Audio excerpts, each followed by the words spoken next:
Anem ara a l'última part de l'exercici 2 de la pràctica 5 de models. Ja tenim ací el nostre model, on hem inclòs la variació proporcional mensual al nostre model, al nostre flux de respiració, i ara, per a que el model siga completament correcte, el que hem d'indicar és que la nostra respiració siga mensual. Val? Si recordeu, vosaltres a la pràctica 4 vau calcular en base a les vostres dades del laboratori el flux de respiració, però aquest flux de respiració era diari, val? No era mensual. Per tant, ara el que hem d'indicar és que aquesta respiració, aquest flux d'eixida, siga mensual.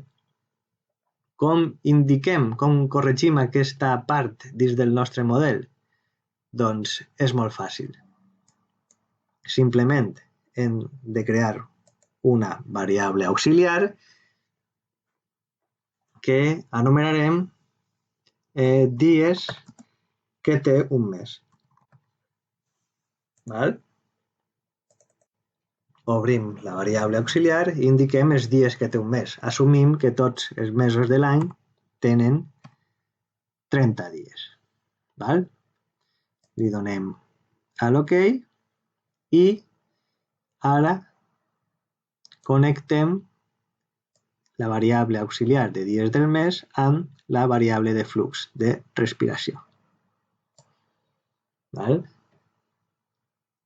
S'eixirà l'interrogant, obrim la variable de flux i incluïm dins de la nostra fórmula els dies que té un mes. Multipliquem per dies que té un mes, per 30. Per tant, ara sí, el flux de respiració serà mensual, serà proporcionalment a un mes.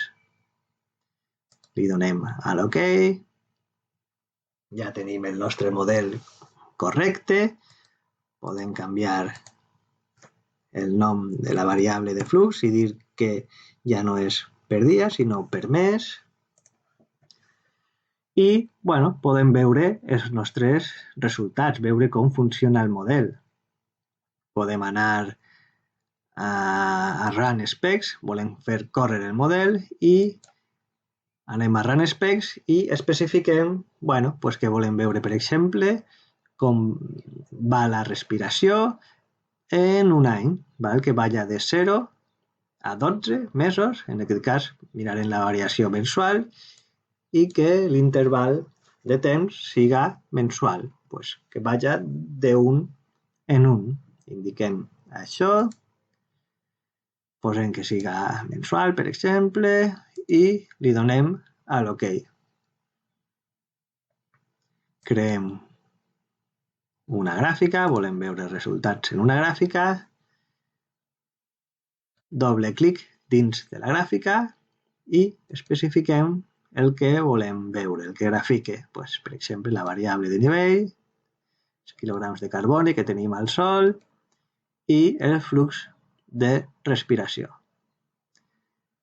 Li donem a l'OK. Una altra vegada anem a Run i la primera fila, Run. I així ho tenim.